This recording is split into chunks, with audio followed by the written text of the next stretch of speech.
there could be a team overseas who would love to snatch Caitlin Clark away from us and give her a crazy offer. The WNBA MVP AIA Wilson is enraged at Caitlin Clark's new European contract, which would be fantastic for you all.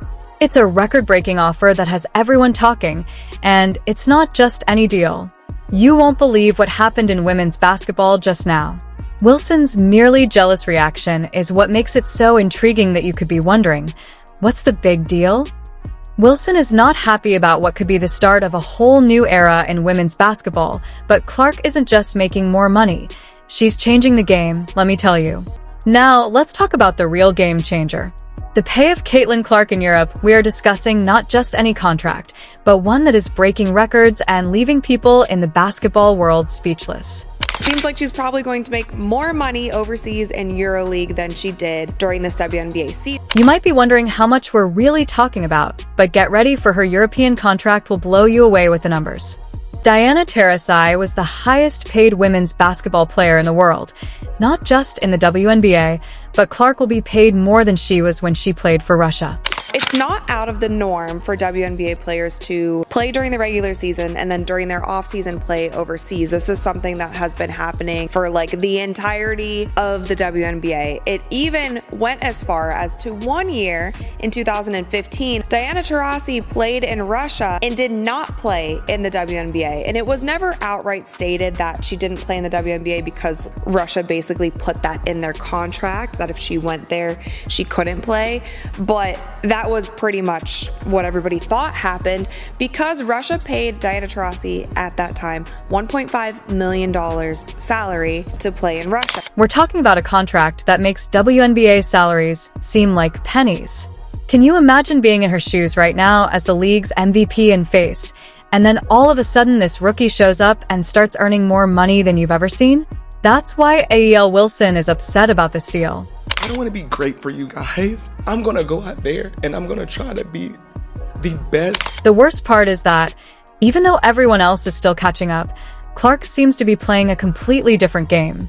In addition to receiving more money, this contract is fundamentally altering the market and establishing a new standard for what elite female basketball players can make. With players able to, make money off brand deals and this and that, and their celebrity rising, there could be a world where more of these private-owned EuroLeague teams, I could see some of these teams going after some of our star players in the WNBA. And if the money makes sense, if the business aspect makes sense, we could lose more players to playing overseas. Now, let's look at the figures.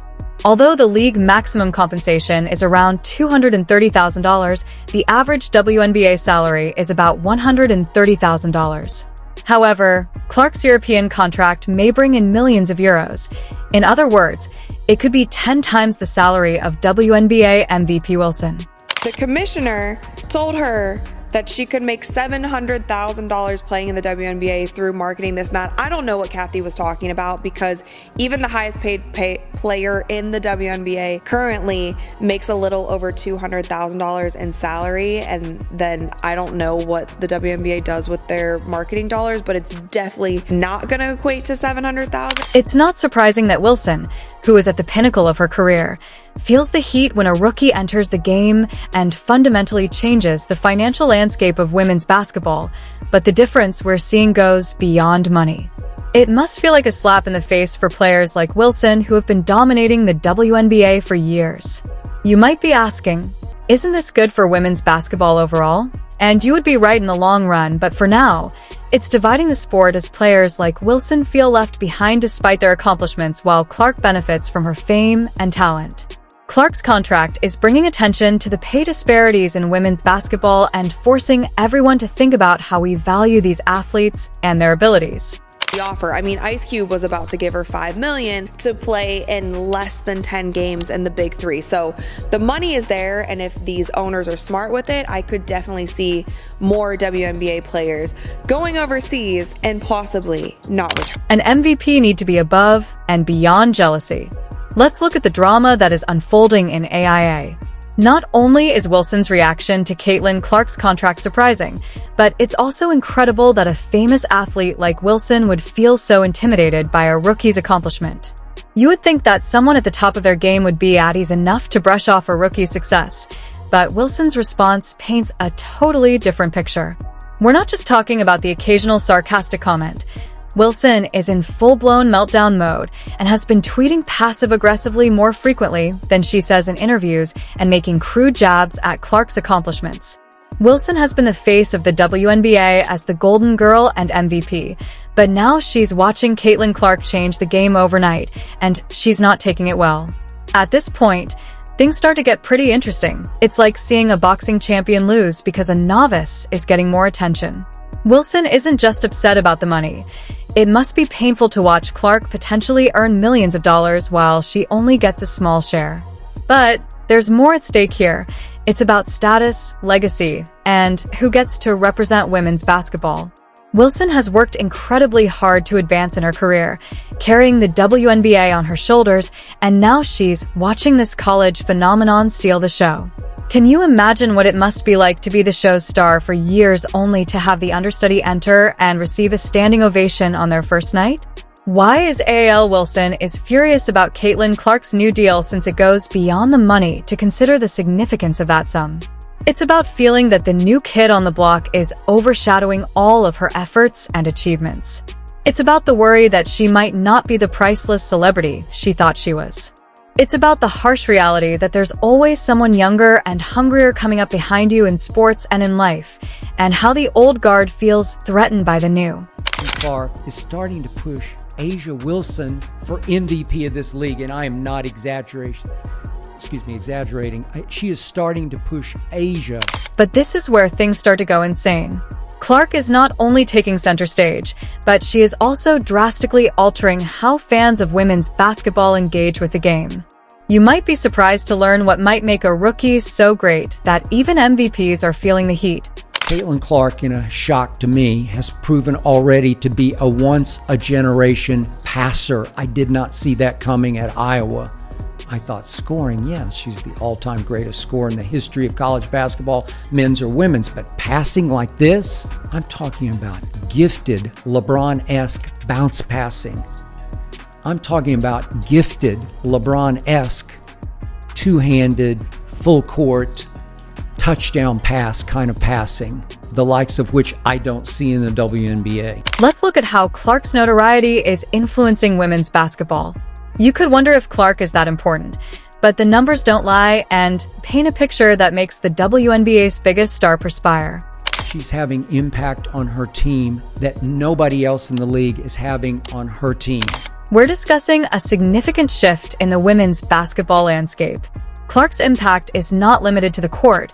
It can also be seen in TV stands and retail establishments. This year, the WNBA experienced a staggering 50% rise in attendance. And guess who's driving the charge?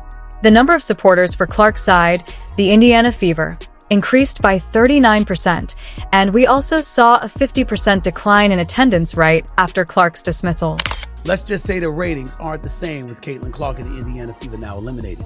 Game 1 of the Aces Liberty matchup on Sunday drew an average of 929,000. But it doesn't stop there. Clark's jersey is going out of style faster than you can say three-pointer.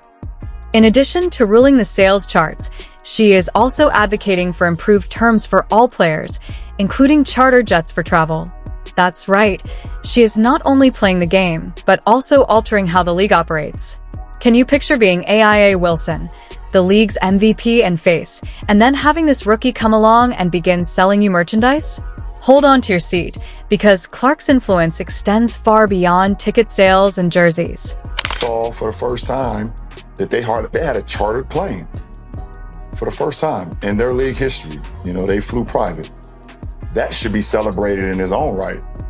For anyone that's, you know, in sports that's flown commercial or flown, you know, charter, that should be celebrated. And it's because of Caitlin Clark. Don't get it twisted. Don't get it fucked up.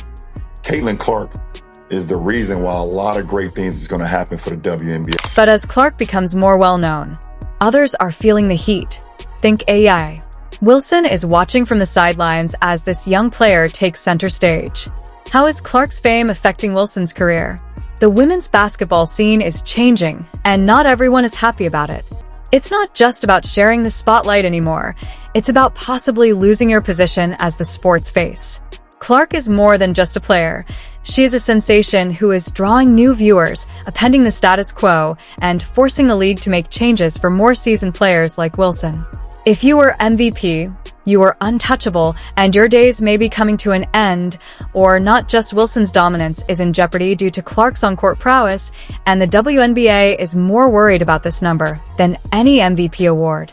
In addition to Clark's European deal affecting individual players, it is also shaking the WNBA as a whole, which is at a turning point and divided between two opposing perspectives. On the one hand, there is the excitement of Clark's star power attracting new fans and attention, and on the other, there is the concern that their best players will depart for contracts abroad. There has been so much discussion about the discrepancy between the WNBA salary and the NBA salary because, as we all know, NBA players make millions and millions of dollars. You would think that the WNBA would be thrilled about all of this excitement, but their reactions have been, to put it mildly, complicated. It's like looking at a deer in headlights. They know they should move, but the league is still split on whether to embrace this new age. Clark is maintaining the status quo and bringing in the past. For you, when we look at the numbers and when we look at what the WNBA has earned over the past years and the entirety of the WNBA, the numbers actually make sense. It's actually not that unfair what the players are paid. Now, that might all change because of this season, but in the past, the only on record revenue that I could find of the WNBA is $60 million. Imagine a WNBA where half of the All-Stars spend the majority of the season playing in Europe. That would be similar to the NBA's best players only playing for a few months each summer. What would happen if more players decided to follow Clark's example? The league might end up becoming a glorified summer camp for European teams. Season. But with all of the drama currently surrounding the WNBA, on top of the low-paying salaries, some of these players are questioning if they'll even return. Since AIA Wilson is still the MVP, you might be wondering what the issue is. Wilson's status as the WNBA spokesperson is in doubt because of Clark's success. If she keeps drawing bigger crowds, selling more jerseys, and making a lot more money, how long until advertisers start buying for her instead of Wilson? Clark continues to set the bar when it comes to her impact on female athletics. She's got one of the hottest selling jerseys in sports, y'all, according to Fanatics, led by the one and only Michael Rubin. Clark's Indiana Fever jersey is apparently sold out in all sizes. It was rumored that she actually outsold Dallas Cowboy jerseys. Will the WNBA adhere to their existing approach and hope that players like Clark will forego higher salaries out of loyalty? Or will they entirely reform their system to compete with European salaries? The WNBA is at a crossroads, and what they do next might fundamentally change the game. It's a gamble, and the stakes are very high in any case.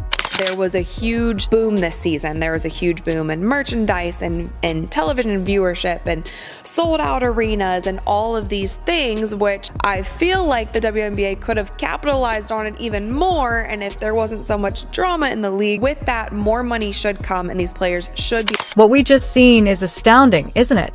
The WNBA must take immediate action because they can no longer overlook what is happening. In addition to changing the game, Caitlin Clark is revising the women's basketball rules. This is about adding the complete system, not just one player becoming well-known. Caitlin Clark actually was advocating for actually not even her own teammates, but for other teams' players because of all of the eyeballs that the Indiana Fever were bringing. I'm excited to see what happens next because the game is changing right in front of our eyes. For players like AJ Wilson, it's adapt or get left in the dust. The days of being untouchable just because your MVP may be overheated are over. This could be the start of a whole new era in women's basketball where the best players have more power than ever before.